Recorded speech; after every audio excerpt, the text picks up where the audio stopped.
Necesito las llaves de tu casa, declaró mi hermana Isabel, de pie en la sala de nuestros padres con su habitual aire de derecho. No es justo que tengas ese lugar tan grande para ti solo mientras yo lucho por pagar el alquiler. La miré fijamente, tratando de procesar la audacia de su demanda. Mi nombre es Elena Miche y, a los 29 años, acababa de lograr aquello por lo que había trabajado durante años: comprar la casa de mis sueños, una acogedora craftsman de 3 habitaciones con un porche envolvente en un vecindario tranquilo. Cada centavo que se invirtió en ese pago inicial provino de años de turnos de horas extras y ahorros cuidadosos. Isabel, esa es mi casa. Trabajé duro para conseguirla, dije, manteniendo la voz firme a pesar de la ira creciendo dentro de mí. Estoy feliz de que me visites, pero visita. Ella se burló, volviéndose hacia nuestros padres que estaban sentados incómodos en el sofá. Mamá, papá, ¿pueden creer lo egoísta que está siendo? Tengo 2 hijos y ella quiere que sigamos viviendo en ese pequeño departamento mientras ella tiene 3 habitaciones enteras para ella sola. Vi a mis padres intercambiar esa mirada que conocía muy bien, la que significaba que estaban a punto de ponerse del lado de Isabel nuevamente. Había sido así desde que éramos niños. Isabel, 3 años menor, siempre fue la que necesitó más apoyo. Mientras tanto, mis logros fueron tratados como razones por las que debería ayudarla, en lugar de celebraciones de mi arduo trabajo. Cariño, comenzó mi madre, usando ese tono apaciguador que hizo que se me revolviera el estómago, tu hermana tiene razón. La familia debería ayudar a la familia. Te está yendo muy bien en tu carrera e Isabel está realmente pasando apuros en este momento. Lo estoy haciendo bien porque trabajé para ello, respondí, sintiendo que mi cuidadosa compostura comenzaba a resquebrajarse. Tomé turnos extra, viví con compañeros de cuarto, ahorré hasta el último centavo. Isabel está pasando apuros porque se niega a mantener un trabajo durante más de 3 meses. Eso no es justo, protestó Isabel, con lágrimas en los ojos, su táctica de manipulación favorita. Soy madre soltera, no tienes idea de lo difícil que es. Soltera por elección, murmuré. Su exmarido Javier había sido un buen hombre que la apoyó en todo hasta que ella decidió que no era lo suficientemente interesante y lo dejó por un músico que desapareció 2 meses después. Elena Jane Michey, la voz severa de mi padre atravesó la habitación. ¿Cómo te atreves a hablarle a tu hermana de esa manera? Ella está pasando por un momento difícil y tú estás sentado en tu casa grande, solo, negándote a ayudar a la familia. No te criamos para que fueras tan desalmado. Dejé escapar una risa amarga. No, me criaste para ser la red de seguridad personal de Isabel. Cada vez que logro algo, se convierte en una razón por la que debería darle más. Cuando entré a la universidad con una beca, me dijiste que tal vez podría ayudar a pagar su matrícula. Cuando conseguí mi primer trabajo, de repente fui responsable de los pagos de su automóvil. Ahora que compré una casa, esperas que simplemente te la entregue. Nadie dice que lo entregues, intervino mi mamá rápidamente, solo compártelo. Deja que Isabel y los niños se muden. De todos modos, estás en el trabajo la mayor parte del tiempo y piensa en lo lindo que sería tener una familia cerca. ¿Compártelo? Repetí rotundamente. ¿Quieres decir dejarla vivir allí sin pagar alquiler mientras yo sigo pagando la hipoteca? ¿Dejar que sus hijos destruyan todo por lo que he trabajado? No, absolutamente no. Las lágrimas de Isabel ahora fluían libremente. Los sabía. Siempre has odiado a mis hijos solo porque estás demasiado concentrado en tu carrera para tener una familia propia. No significa que debas castigar a los míos. Eso tocó una fibra sensible. Siempre quise tener hijos, pero pasé mis 20 años trabajando horas extras y construyendo mi carrera específicamente para poder brindarles estabilidad cuando llegara el momento, a diferencia de Isabel, que tuvo su primer hijo a los 20 años con apenas un diploma de escuela secundaria a su nombre. Esta discusión ha terminado, dije, levantándome y agarrando mi bolso. Lamento que estés luchando, Isabel, pero mi casa no es la solución. Siéntate, ordenó mi padre. No hemos terminado aquí. Sí, lo somos, insistí, dirigiéndome hacia la puerta. Es mi casa, mi nombre en la escritura, mi hipoteca. Fin de la historia. Lo que pasó después todavía me hace hervir la sangre cuando lo pienso. Mientras alcanzaba la puerta principal, las siguientes palabras de mi padre me detuvieron en seco.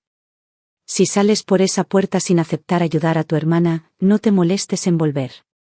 O eres parte de esta familia o no. Me volví lentamente, mirando cada uno de sus rostros, la severa desaprobación de mi padre, la manipulación llorosa de mi madre, la seguridad engreída de Isabel de que estaba a punto de salirse con la suya otra vez. En ese momento, algo dentro de mí se rompió, o tal vez finalmente sanó. Entonces esa es tu elección, dije en voz baja porque ya no soy el plan de respaldo de Isabel. Salí, ignorando sus llamadas detrás de mí, pero ese no fue el final, ni siquiera cerca. Durante la semana siguiente, la presión se intensificó. Mi teléfono vibraba constantemente con mensajes de texto y llamadas de miembros de mi familia, tías que me decían que estaba siendo cruel, primos que decían que debería avergonzarme, incluso mi abuela opinando que la familia debería ser lo primero. Lo que ninguno de ellos sabía era que ya había ayudado a Isabel más veces de las que podía contar. Cuando necesitó dinero para los útiles escolares de sus hijos, se lo envié. Cuando su auto se averió, pagué las reparaciones. Cuando ella no podía pagar el alquiler, yo lo cubría, pero nunca era suficiente. Ella nunca aprendió, nunca cambió, nunca asumió responsabilidades. Luego llegó la noche que lo cambió todo. Estaba en casa, disfrutando de un raro momento de tranquilidad en mi amado porche, cuando se detuvo un coche de policía. Se acercaron dos agentes que parecían incómodos. Señorita Michei, preguntó uno, tenemos un informe de sus padres que afirma que usted los ha excluido ilegalmente de su propiedad. Mi corazón se detuvo. Disculpe. Afirman que ayudaron a pagar esta casa y que tienen derecho a acceder a ella. Exigen que intervengamos para permitir que su hermana se mude allí. Los miré con incredulidad antes de soltar una breve carcajada. Tengo toda la documentación que demuestra que compré esta casa enteramente por mi cuenta. ¿Te gustaría verla? Los oficiales parecieron aliviados cuando les presenté la documentación. Se fueron disculpándose, pero el incidente me sacudió. Mi familia estaba dispuesta a mentirle a la policía para obligarme. Al día siguiente llegué a casa del trabajo. Encuentra a Isabel, a mis padres y a un cerrajero en la puerta de mi casa. ¿Qué crees que estás haciendo? Exigí, saltando de mi auto. Ser familia, dijo mi padre con firmeza. Como no serás razonable, tomaremos el asunto en nuestras propias manos. Isabel y los niños necesitan esta casa más que tú. El cerrajero se movió entre nosotros con incertidumbre. Señora, dijeron que eran los dueños. Soy el dueño, dije, sacando mi teléfono, y estoy llamando a la policía ahora mismo para denunciar un intento de robo. No te atreverías, jadeó mi madre. Mírame. Se marcharon antes de que llegara la policía, pero sus palabras de despedida me persiguieron. Te arrepentirás de esto, escupió Isabel. Cuando no te quede nadie, recuerda que fue tu elección. Pasé esa noche paseando por mi casa, alternando entre rabia y desamor. A la mañana siguiente llamé a mi abogada, Elena Chen, y programé una reunión urgente. Necesitaba protegerme porque algo me decía que esto no había terminado. Tenía razón. 2 días después, recibí notificación de que Isabel me estaba demandando por la propiedad parcial de la casa, alegando que ella había contribuido al pago inicial. Era una completa mentira, pero ella había convencido a nuestros padres para que testificaran a su favor, alegando que le habían dado dinero específicamente para mi casa. Están tratando de utilizar el sistema legal para intimidarte, dijo Elena cuando le mostré los papeles, pero han cometido un gran error. El falso testimonio es perjurio, y tenemos toda la documentación que muestra exactamente de dónde vino tu pago inicial. Ella tenía razón. Tenía años de extractos bancarios que mostraban mis cuidadosos ahorros, documentación de cada turno de horas extras que había trabajado, registros de los compañeros de cuarto con los que había vivido para reducir costos. Tenía pruebas de que, lejos de contribuir a mi casa, Isabel en realidad me había pedido dinero prestado varias veces. No solo vamos a defendernos de esto, dijo Elena, con los ojos brillantes, vamos a presentar una contrademanda por acoso y honorarios legales. Cuando terminemos, desearán nunca haber intentado esto. Mientras preparábamos nuestro caso, descubrí algo que me hizo sentir físicamente mal. Isabel había utilizado los ahorros de jubilación de mis padres para financiar su demanda. Los había convencido de que hipotecaran su casa, prometiéndoles que les devolvería el dinero una vez que obtuviera su parte justa de mi propiedad. Van a perderlo todo, me di cuenta, sentada en la oficina de Elena. Isabel va a destruir su jubilación para alimentar sus derechos. Elena me miró con simpatía. Podrías conformarte, darle lo que quiere para proteger a tus padres. Lo pensé por un momento. Estuve tentado. Entonces recordé cada vez que habían permitido el comportamiento de Isabel, cada vez que habían sacrificado mi bienestar por sus demandas, cada vez que habían elegido su comodidad por encima de mis límites. No, dije con firmeza, ellos tomaron su decisión. Es hora de que enfrenten las consecuencias. El día de nuestra primera comparecencia ante el tribunal, entré al juzgado con la cabeza en alto. Isabel se sentó al otro lado con nuestros padres, los tres lanzándome miradas sucias. Ninguno de ellos sabía lo que se avecinaba. Su señoría, comenzó Elena, no solo tenemos pruebas que refutan cada reclamo hecho por el demandante, sino que podemos probar que esta demanda fue presentada de mala fe, utilizando fondos obtenidos de manera fraudulenta. Lo que pasó después cambiaría nuestra familia para siempre, pero no de la manera que ninguno de nosotros esperábamos. La sala del tribunal quedó en silencio mientras Elena presentaba pieza tras pieza de evidencia. Extractos bancarios mostraban cada centavo que había ahorrado, recibos de pago documentaban años de turnos de horas extras, contratos de alquiler demostraban cómo había vivido con compañeros de cuarto para reducir costos. Pero el verdadero bombazo llegó cuando Elena reveló lo que Isabel había hecho para financiar esta demanda. Su señoría, dijo Elena, con voz firme, tenemos documentación que demuestra que la demandante convenció a sus padres para que solicitaran una segunda hipoteca sobre su casa para financiar esta frívola demanda. Se les hizo creer que se les reembolsaría con las ganancias de este caso. La expresión del juez se ensombreció. ¿Es esto cierto, abogado?, le preguntó al abogado de Isabel. El abogado de Isabel se movió incómodo. Su señoría, la fuente de los fondos legales de mi cliente no es relevante para... Se vuelve relevante, interrumpió Elena, cuando demuestra un patrón de manipulación financiera y fraude. Tenemos evidencia de que la señorita Isabel Michei tiene un historial de explotación de miembros de su familia para obtener ganancias financieras. Vi cómo el rostro de Isabel pasaba de la presunción al pánico. No esperaba este nivel de escrutinio, ni tampoco sus padres, quienes estaban sentados detrás de ella luciendo cada vez más incómodos mientras Elena exponía metódicamente años de manipulación financiera de Isabel. Además, continuó Elena, tenemos pruebas de que la demandante mintió bajo juramento acerca de contribuir al pago inicial. Estos registros bancarios muestran que, lejos de contribuir, en realidad estaba pidiendo dinero prestado a mi cliente durante este periodo. La juez revisó los documentos y frunció el ceño cada vez más. Señorita Michei, se dirigió directamente a Isabel, ¿es usted consciente de que hacer declaraciones falsas bajo juramento constituye perjurio? Isabel rompió a llorar, su habitual movimiento cuando estaba acorralada. Solo quería lo que era justo, sollozó. Mi hermana lo tiene todo, mientras mis hijos y yo luchamos. ¿Qué es justo? No pude contenerme más y me levanté a pesar de la mano de advertencia de Elena en mi brazo. ¿Fue justo cuando convenciste a nuestros padres de arriesgar su jubilación? ¿Fue justo cuando mentiste a la policía sobre la propiedad? ¿Fue justo cuando intentaste irrumpir en mi casa? Orden, llamó bruscamente el juez. Señorita Michei, tome asiento. Se volvió hacia Isabel. Jovencita. Ya he visto suficiente. Este caso se desestima con prejuicio.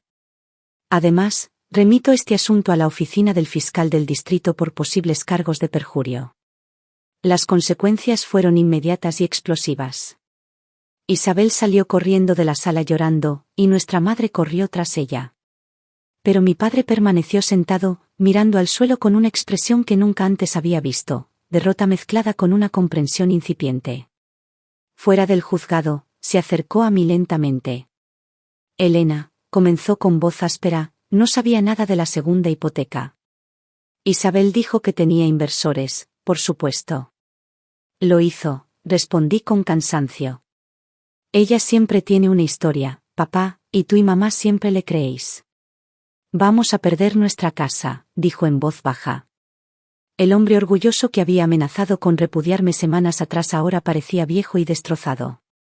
Tu madre aún no lo sabe. No sé cómo decírselo. Una parte de mí quería alejarme, dejarles enfrentar las consecuencias de sus decisiones. Pero otra parte recordaba al padre que me había enseñado a andar en bicicleta, que había trabajado turnos dobles para ponerme aparatos ortopédicos, que había sido un buen padre antes de que la manipulación de Isabel consumiera a nuestra familia. Te ayudaré a descubrir algo, me encontré diciendo, pero las cosas tienen que cambiar. Esto no puede seguir sucediendo. Él asintió lentamente. Lo sé. Lo siento, Elena. Nos hemos equivocado mucho. Durante las siguientes semanas, salió a la luz el alcance total de la manipulación financiera de Isabel.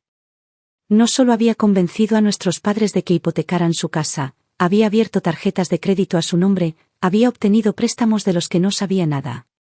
Estaban ahogados en deudas que tardarían años en saldar. Ella desapareció después del caso judicial, dejándolos a cargo de las consecuencias. Sus hijos se quedaron con su padre, Javier, que llevaba meses intentando conseguir la custodia debido a su inestabilidad. Trabajé con mis padres y un asesor financiero para crear un plan de pago de deuda. Eso significaba que tendrían que vender su casa, pero los ayudé a encontrar un apartamento cómodo que pudieran pagar con sus ingresos de jubilación. No fue fácil, pero por primera vez se enfrentaban a la realidad en lugar de permitir los planes de Isabel. Les fallamos a ambos, dijo mi madre una noche mientras recogíamos sus pertenencias para la mudanza. Pensábamos que estábamos ayudando a Isabel, pero solo estábamos empeorando las cosas y te lastimamos en el proceso. Sí, lo hiciste, estuve de acuerdo, sin suavizar la verdad. Pero podemos construir algo mejor desde aquí si estamos dispuestos a establecer límites reales. 3 meses después del caso judicial, Isabel finalmente llamó, pero no fue la disculpa entre lágrimas que esperaba. En cambio, estaba enojada y me culpaba por destruir a nuestra familia. Lo has arruinado todo, gritó a través del teléfono. Mamá y papá perdieron su casa por tu culpa. Mis hijos viven con Javier por tu culpa. No, Isabel, le dije con calma, todo lo que ha pasado se debe a tus decisiones. Simplemente dejé de dejar que hagas tus problemas responsabilidad de todos los demás. Me voy a declarar en quiebra, escupió. Espero que estés feliz de saber que le hiciste esto a tu propia hermana. Respiré profundamente. Adiós, Isabel. Busca ayuda. Colgué y bloqueé su número. Dolió, pero era necesario. A veces, amar significa dejar que las personas enfrenten las consecuencias de sus acciones, incluso cuando esas personas son familiares. Esa noche, sentada en mi porche, el mismo porche que habían intentado arrebatarme, sentí una extraña mezcla de tristeza y paz. Mi familia nunca volvería a ser la misma, pero tal vez eso estuviera bien. A veces las relaciones necesitan romperse por completo antes de que puedan reconstruirse y convertirse en algo más saludable. Mi teléfono vibró con un mensaje de texto de Javier, el exmarido de Isabel. Gracias por enfrentarla. A los niños les va mejor con estabilidad. Eres bienvenido a visitarlos en cualquier momento. Sonreí, pensando en mi sobrina y mi sobrino. Quizás este fue el comienzo de un tipo diferente de familia, construida sobre el respeto y los límites en lugar de la manipulación y la culpa. La historia no había terminado, pero por primera vez en años, tenía esperanza sobre hacia dónde podría llevarme. 6 meses después del caso judicial, estaba cenando el domingo con mis padres en su nuevo apartamento cuando llegó la llamada. El nombre de Isabel apareció en la pantalla del teléfono de mi madre y vi la tensión familiar apoderarse de su rostro. Ponlo en el altavoz, dije en voz baja. Necesitamos manejar esto juntos. Mi madre vaciló, luego asintió y respondió la llamada. La voz de Isabel llenó la habitación, pero algo era diferente. En lugar de sus habituales acusaciones furiosas o lágrimas manipuladoras, parecía desesperada. Mamá, necesito ayuda, dijo con la voz entrecortada. Me están desalojando. Me dan 48 horas para salir. Sé que cometí un error, pero no tengo a dónde ir. Vi a mis padres intercambiar miradas. Este era el momento de la verdad. ¿Volverían a caer en viejos patrones o mantendrían los límites que tanto habíamos trabajado para establecer? Mi padre se aclaró la garganta. Isabel, ¿dónde has estado durante los últimos 6 meses? Estaba tratando de resolver las cosas, tartamudeó. Estaba enojado y herido, pero he cambiado. Prometo que he cambiado. ¿Como si prometiste devolver el dinero de la demanda?, preguntó mi madre, su voz más firme de lo que jamás había escuchado. ¿Cómo si prometiste pagar las tarjetas de crédito que abriste a nuestro nombre? Hubo una larga pausa. Sé que he cometido errores, dijo finalmente Isabel, pero soy tu hija. No puedes dejarme sin hogar. Contuve la respiración, esperando. Este fue el momento. Isabel siempre había ganado en el pasado, utilizando la culpa y la obligación familiar para salirse con la suya. Pero algo había cambiado en nuestra dinámica familiar. Tienes razón, eres nuestra hija, dijo mi padre, y te amamos, pero no podemos darte dinero ni un lugar donde quedarte. Podemos ayudarte a encontrar recursos, refugios, programas de capacitación laboral, asesoramiento, pero no permitiremos más comportamientos destructivos. ¿Está Elena ahí? La voz de Isabel se volvió amarga. ¿Es ella la que te está poniendo en mi contra? Tiene esa casa grande para ella sola mientras su propia hermana se enfrenta a la falta de vivienda. Detente, interrumpió mi madre. Elena no está poniendo a nadie en tu contra. Tus elecciones lo hicieron. Estamos ofreciendo ayuda real, Isabel. ¿La aceptarás? La línea se cortó. Nos sentamos en silencio por un momento, el peso de lo que acababa de suceder se apoderaba de nosotros. Mi madre se secó las lágrimas, pero no eran las lágrimas manipuladas del pasado, eran las lágrimas honestas de un padre que finalmente enfrenta la realidad. ¿Hicimos lo correcto?, ella susurró. Sí, dije con firmeza. A veces el amor significa ser lo suficientemente fuerte como para dejar que la gente enfrente las consecuencias. Los días siguientes fueron tensos. Isabel lo intentó todo, llamó a otros miembros de la familia, publicó dramáticas actualizaciones en las redes sociales sobre la traición familiar e incluso se presentó en el apartamento de mis padres. Como resignación, tal vez incluso un atisbo de remordimiento genuino. Ese es un buen comienzo, le dije, cautelosamente optimista pero aún cauteloso. Crear confianza llevará tiempo. Comienza con coherencia y responsabilidad, no solo con palabras. Isabel asintió, sus ojos sin encontrar los míos. Lo entiendo. Y estoy dispuesto a trabajar por ello esta vez. Sé que tengo mucho que demostrar. Pruébalo entonces, le dije. Demuéstralo a través de tus acciones. Los niños, Javier y mis padres, todos necesitan ver que te tomas en serio el cambio. Ella suspiró, un sonido profundo y cansado. Lo haré. Sé que no será fácil y no espero el perdón de la noche a la mañana. Asentí, reconociendo su voluntad de cambiar pero manteniendo mis límites. Ayudaré en lo que pueda, pero recuerden que el bienestar de los niños es lo primero. Necesitan estabilidad y calma, no drama. Entendido, respondió Isabel, con un destello de determinación cruzando sus rasgos. No quiero ser la persona que era antes. Al salir del café sentí una mezcla compleja de emociones. Había una pizca de esperanza de que Isabel pudiera cambiar realmente, atenuada por años de decepción. Pero, independientemente del viaje de Isabel, yo me mantuve firme en mi resolución de mantener los límites saludables que habíamos establecido como familia. Esa noche, informé a Javier y a mis padres sobre la conversación. Acordamos proceder con cauto optimismo, apoyando los esfuerzos de Isabel y al mismo tiempo protegiendo firmemente los intereses de los niños. La vida me había enseñado una lección dura pero valiosa: la verdadera familia no se trata de un apoyo incondicional que permita un comportamiento destructivo. Se trata de un amor que te hace responsable, que te empuja a crecer y que no rehúye las duras verdades. El fin de semana siguiente, mientras observaba a mis sobrinos jugar en el jardín que habíamos plantado juntos, me di cuenta de cuánto habíamos crecido todos. La risa, los momentos compartidos de alegría, eran reales, curativos y profundamente diferentes de las tensas reuniones del pasado. construir algo hermoso a partir de las cenizas no se trataba solo del jardín o de las relaciones reparadas. Se trataba de demostrar que con esfuerzo, paciencia y mucho trabajo, el renacimiento era posible, no solo para las plantas, sino también para las familias. A medida que el jardín prosperó, nosotros también, y cada uno de nosotros fomentó un nuevo crecimiento a su manera, lo que demuestra que, a veces, la mejor base para el futuro se construye sobre las lecciones aprendidas del pasado. Responsabilidad desconocida. Los niños están prosperando con Javier, dije con cuidado. No vamos a interrumpir eso. Lo sé, respondió ella, y la falta de argumentos fue reveladora. He hablado con Javier, estamos considerando visitas supervisadas, asesoramiento familiar. Quiero ganarme el camino de regreso a sus vidas, no exigirlo. Durante la siguiente hora, Isabel compartió su viaje. El fondo que se convirtió en base, el arduo trabajo de enfrentarse a sí misma, el lento proceso de reconstruir desde cero.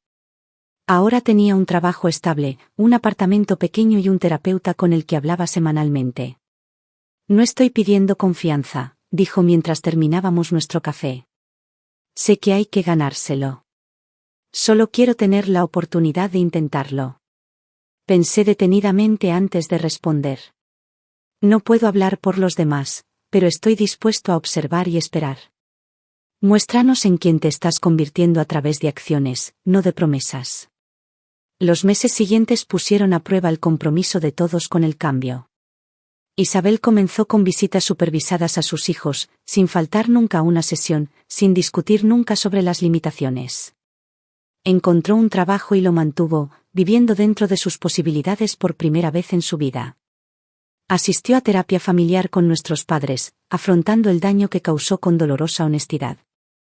Hubo contratiempos, momentos en los que los viejos patrones intentaron reafirmarse, momentos en los que la tentación de las soluciones fáciles la tentaron, pero cada vez se contuvo y, en cambio, hizo el trabajo duro. Una noche, mientras la veía ayudar a mi sobrina con la tarea en mi porche, el mismo porche que ella alguna vez intentó reclamar como suyo, me di cuenta de algo profundo. La casa que tanto luché por proteger se había convertido en algo más que una simple propiedad, era un símbolo de la transformación de nuestra familia. ¿Sabes qué es gracioso?, Isabel dijo más tarde mientras se iba. Solía estar muy celoso de esta casa. Ahora, estoy agradecido de que no me dejaras tomarla. Si lo hubieras hecho, tal vez nunca me hubiera enfrentado a mí mismo. Pensé en el largo camino que recorrimos, el dolor, el crecimiento, la reconstrucción de la confianza, una pequeña elección a la vez. A veces, perderlo todo es la única manera de encontrar lo que realmente importa. Ella sonrió, una sonrisa real, sin manipulación ni agenda. Me alegro de que no nos hayamos perdido para siempre. Mientras la veía alejarse, sentí una profunda sensación de paz. La hermana que una vez había intentado quitarme todo finalmente estaba encontrando su propio camino. Nuestra familia, una vez fracturada por la manipulación y la habilitación, se estaba recuperando a través de la honestidad y los límites. Caminé por mi casa, mi hogar duramente ganado y ferozmente protegido, y me di cuenta de que había cumplido su propósito no solo como refugio sino como una línea en la arena, un catalizador para el cambio, un símbolo de lo que es posible cuando elegimos el crecimiento en lugar de las respuestas fáciles. A veces, las batallas más duras conducen a las victorias más significativas y, a veces, las cosas por las que luchamos terminan manteniéndonos a nosotros a cambio.